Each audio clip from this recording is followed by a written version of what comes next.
अस्सलाम वालेकुम जी, welcome back to my channel. कैसे हैं सब? उम्मीद करती हूँ कि आप सब खैरियत से होंगे। मैं भी खैरियत से अल्हम्दुलिल्लाह। अच्छा, अभी मैं इतने दिन से कहाँ गायब थी ये मैं आपको बताती हूँ, पूरी स्टोरी आपको सुनाऊँगी कि मेरे साथ हुआ क्या था। आप पहले ये फूल देखेंगे, ये कितना प्यारा लग रहा है, मुझे बहुत अच्छा लगा था, तो मैंने थोड़ी-सी वीडियो बना ली कि मैं आपके साथ भी शेयर करूँगी। फाइनली हमारे गार्डन में जो फूल है ना, वो निकल ही आए हैं फ्रंट में। अभी ये मंडे का दिन था और मैं घर पे ही थी, बच्चे स्कूल गए थे और मैंने टीवी ऑन किया, लेकिन टीवी में मेरे देखने वाली कोई चीज़ नहीं आती।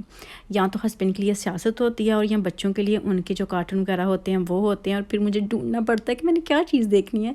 और कोई ड्रामा भी मैं आजकल नहीं देख रही, तो फिर मैंने जो पुराने ड्रामे पड़े हुए थे ना, वो सारे निकाले, ढूँढे, उनमें से जो अच्छा लगा वो फिर मैंने 1-2 ड्रामे जो थे ना, फर्स्ट एपिसोड से लेके लास्ट एपिसोड तक, वो इसलिए क्योंकि जब मैंने लास्ट वीडियो अपनी अपलोड की थी, जिस दिन अपलोड की थी ना 9 ओ क्लॉक, और जब मैं रात को सो गई थी, मेरी तबीयत तभी ख़राब हो गई थी, और उससे लेके आज तक मैं, आज थर्सडे का दिन है और आज मैं थोड़ा बेहतर हुई थी, तब तक मैंने कोई काम नहीं किया, सब कुछ हस्बैंड ही कर रहे थे। थोड़ी बहुत मैं, जितना मैं कर सकती थी वो मैं थोड़ा बहुत उठती थी, लेकिन हिम्मत नहीं थी मुझ में।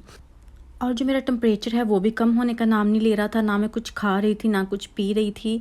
टेम्परेचर जो है वो 39 प्लस ही रहता था, वो कभी डाउन नहीं हो रहा था। 3-4 दिन लगातार 39 प्लस ही रहा है, क्योंकि वीकेंड भी आ गया था और फिर जो सर्जरी वगैरह होती है, डॉक्टर होते हैं वो तो क्लोज़ होते हैं, तो फिर इमरजेंसी में मैं कहती थी मैंने नहीं जाना। ख़ैर फिर मंडे वाले दिन हमें अपॉइंटमेंट जो थी वो मिल गई थी, सुबह-सुबह ही मिल गई थी, और हस्बैंड कह रहे थे कि मुझे टैक्सी करवा देते हैं, और मैं कह रही थी नहीं मैं खुद ही ड्राइव कर लूँगी। मुझे कह रहे थे कि तुमने गाड़ी कहीं ठोक देनी है और ख़ुद को भी नुकसान पहुँचा लेना है कहीं, क्योंकि तुम ठीक नहीं हो। लेकिन मेरा ये था कि नहीं भी, इतनी भी बात नहीं है, मैं थोड़ी बहुत हिम्मत कर ही लूँगी। तो फिर मैं खुद ही चली गई थी डॉक्टर के पास, और डॉक्टर ने मुझे ये जो मेडिसिन है ये दी है, एंटीबायोटिक्स हैं। और ये इतनी ज़्यादा यार मुझे लगातार खानी है 10 दिन, और 1 दिन के लिए मैं ये खाती हूँ 8 टैबलेट्स जो है ना, इनमें से 1 दिन मैं खाती हूँ और 10 दिन मुझे 8-8 एवरी डे खानी है, जो कि दवाई जो होती है ना, मेडिसिन, वो मेडिसिन ही होती है। अगर आप अपने शौक से जैसे कि विटामिन ले रहे हैं वो अलग बात है, वो आप कभी ले लेते हैं कभी छोड़ देते हैं, लेकिन वो तो दिन में एक बार होती है। और जो ये वाली मेडिसिन होती है जो कि बीमारी के लिए होती है, वो फिर लगातार आपको जैसे डॉक्टर ने कही होती है ना, वैसे ही लेनी पड़ती है, और फिर ये काम बड़ा मुश्किल है। और मुझसे तो मेडिसिन खाना बहुत ही मुश्किल है, मैं कभी भी नहीं खा सकती आराम से, मैंने जब भी खानी है ना रो-धो के खानी है। अच्छा, रोने-धोने की बात स्टार्ट हुई है तो मैं आपको बताती हूँ कि मैंने क्या किया। जब से मैं यूके आई हूँ 7 साल से ऊपर तकरीबन 2 महीने हो गए हैं, मुझे कभी भी बुखार नहीं हुआ, इस तरह का कुछ नहीं हुआ। थोड़ा बहुत फ्लू हो जाता है, और माइग्रेन जो है वो मुझे यहाँ आके स्टार्ट हुआ है, वो एक अलग बात है, जो कि सर दर्द आप कह सकते हैं कि है जी। लेकिन मुझे बुखार कभी नहीं हुआ यहाँ आए हुए। और जब मैं पाकिस्तान में थी तब भी मुझे नहीं याद कि मुझे कब हुआ था, बस मुझे इतना पता है कि जब मैं तकरीबन 6 या 7th क्लास में थी ना, हाई स्कूल में, तब मुझे हुआ था 2 साल लगातार। मतलब लगातार ये नहीं है कि पूरा-पूरा साल चलता रहा है, लेकिन 2 साल सेम ही महीने में मुझे बुखार हो जाता था, तकरीबन वीक तक। वो मुझे याद है कि तब मुझे हुआ था, उसके बाद नहीं मुझे याद कि मुझे कब बुखार हुआ था। इतने सालों बाद ये मेरे साथ हुआ है बुखार, और मुझे पता ही नहीं था कि इसके साथ होता क्या है, अभी क्या करना है। तब तो बच्ची थी, और अभी तो माशाल्लाह बच्चे हो गए हैं। तो मुझे नहीं आइडिया था कि बुखार के साथ कैसे-कैसे डील किया जाता है, क्या तकलीफ़ होती है, क्या नहीं होती है। और जब मुझे बुखार हुआ है, मैं दहाड़े मार-मार के रोई हूँ, कसम से आप यकीन करें। हस्बैंड ने या तो मुझे रूम में देखने आना, या मैंने हस्बैंड के पास जाना, तो मैंने उनको देखते ही मेरे आंसू बस निकल आते थे कि अभी मैंने रोना है, बहुत ऊँची-ऊँची रोना है। और उन्होंने कहा ना, तुम क्यों ऐसे करती हो? मैंने कहा मुझे खुद नहीं पता मैं क्यों ऐसे करती हूँ। और आज सुबह मैं सुबह से नहीं रोई, क्योंकि आज मेरी तबीयत ठीक थी ना, तो आज मुझे तंग करे थे कि आज रो के नहीं दिखाना। तो मुझे आज शर्मिंदगी फ़ील हो रही है कि मैं इतना रोई हूँ, और सच बताऊँ तो मैं सच में ऊँचा-ऊँचा रोई हूँ बच्चों की तरह। ये नहीं है कि बस आप सिसकियाँ ले के रोते हैं, इसके अलावा मैं बहुत रोई हूँ। क्योंकि मुझे इतनी तकलीफ़ थी, ना मैं कुछ खाती थी, ना मैं कुछ पीती थी, क्योंकि ये तकलीफ़ बुखार के अलावा जो मेरा गला ख़राब था ना, उसकी भी बहुत थी, क्योंकि जो साँस लेते हैं, वो साँस लेने में भी प्रॉब्लम हो रही थी, इतना मेरा गला ख़राब था। कानों तक ये सारा सिस्टम आया था, ज़ुबान, गाल सब कुछ दर्द कर रहे थे मेरे।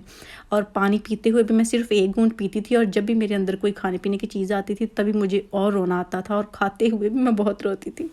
ये तो मेरे साथ हुआ है। और अभी माशाल्लाह पहले से आप ये कह सकते हैं कि 20% बेहतर हूँ, कम्प्लीटली नहीं, ना ही 50%, लेकिन जितनी भी हूँ। और आज मैंने हिम्मत की है, थोड़ा उठी हूँ, घर के काम शाम थोड़े किए हैं। हस्बैंड कह रहे थे कि तुम बैठी रहो, लेकिन घर की जो हालत थी ना, मेरा बैठने को दिल नहीं कर रहा था।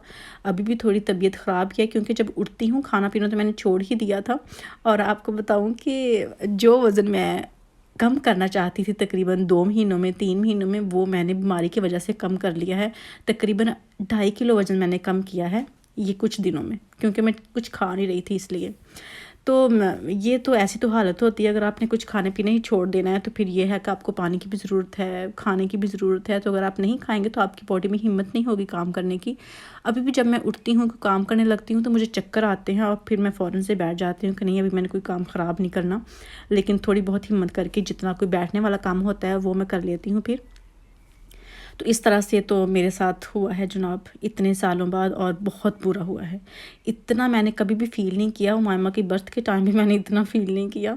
तब भी मैंने काम किए हैं एंड तक, और फिर उसकी बर्थ के फ़ौरन बाद से मैं शुरू हो गई थी। लेकिन ऐसा मुझे नहीं पता था कि इतनी तकलीफ़ बुखार में और गले ख़राब के साथ होती है, जो कि मुझे अभी फ़ील हो रही थी।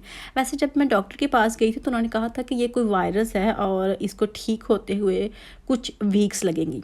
अच्छा, सबसे पहले हमारे घर ये आई थी नहूसत, जो कि उमायमा के साथ स्टार्ट हुई थी। और मैं आपको बताती हूँ कि उमायमा के साथ क्या हुआ था। उमायमा को 19 को हुआ था, बुखार नहीं हुआ था। उमायमा स्कूल गई थी और मैंने, जब वो स्कूल गई है ना, उसको मैंने सनस्क्रीन लगा दी थी कि आज थोड़ी सी धूप है तो स्किन बर्न हो जाएगी, तो मैं इसको क्रीम लगा देती हूँ। जब वो घर आई है तो उसका जो मुंह था वो सारा ऐसे था जैसे सूजा हुआ है बहुत ज़्यादा, बिल्कुल सारी बॉडी भी उसकी ख़राब हो रही थी। मैंने कहा, मैं ये सोच रही थी कि ये ना क्रीम की वजह से रिएक्शन हो गया है, मे बी क्रीम जो है वो एक्सपायर हो, जो मैंने लगा दी थी, या मे बी मामा की स्किन जो है वो बहुत नाजुक सी हो, सेंसिटिव हो और उसको सूट नहीं कर रही। तो मुझे ये था कि सिर्फ क्रीम का कसूर है। लेकिन वो क्रीम के अलावा फिर उसको हमने नहला दिया, साफ़ सुथरा कर दिया कि मे बी क्रीम की वजह से है, तो वो हम इसको कर देते हैं। लेकिन उसकी स्किन जो है ना वो ज़्यादा ही जैसे फूल रही थी, उस तरह के जैसे रैशेज़ नहीं हो जाते, वैसे जैसे एलर्जी सी बन जाती है, सारे जिस्म पे उसकी वैसे हो गया। और मुझे बहुत फ़िक्र हो रही थी। और उसको था जी, फिर साथ उसके बुखार भी हो गया मामा को। अभी आप ये घर का हाल देखिए, मैं आपको दिखा रही हूँ कि इतना गंद पड़ा हुआ है जो कि मुझे साफ़ करना है। खैर जी, उमायमा जो है ना, फिर उसको साथ बुखार भी हो गया और उसको फिर डॉक्टर के पास ले गए। और डॉक्टर ने कहा जी इसको तो है जी स्कारलेट फ़ीवर है, जो कि बच्चों में आजकल काफ़ी इन है। इन अभी क्या कहूँ, यही कहते हैं कि आजकल वायरस है, तो फिर बच्चों में ये ज़्यादा चांसेस हैं होने के। तो उमायमा को हुआ और हसन को हो गया जनाब 21 को। मायमा को 19 को और हसन को 21 को। और हसन के 4 दिन बाद मेरे हस्बैंड को हो गया। और हस्बैंड को सेम मेरे जैसा था, बच्चों जैसा नहीं, क्योंकि वो जो स्कारलेट फीवर होता है वो सिर्फ बच्चों में होता है, वो बड़ों में नहीं होता। तो हसन के साथ फिर हस्बैंड को हो गया था। और हस्बैंड अभी ठीक नहीं हुए, हसन भी अभी ठीक नहीं है कम्प्लीटली। थोड़े बहुत वो 2 दिन अगर काम कर लेते हैं अपना, यहाँ हसन स्कूल चल जाता है और तीसरे दिन वो बीमार हो जाता है और फिर से उसको छुट्टी करवाना पड़ती है, क्योंकि वो अभी तक भी जान नहीं छोड़ रहा। तो डॉक्टर ने ये भी कहा था कि कुछ वीक्स उनको भी लगेंगी ठीक होने में। और उसके बाद जी ये मेरे साथ हो गया। आप ये कह सकते हैं कि तकरीबन 1 महीना पूरा होने वाला है हमारे घर आए हुए।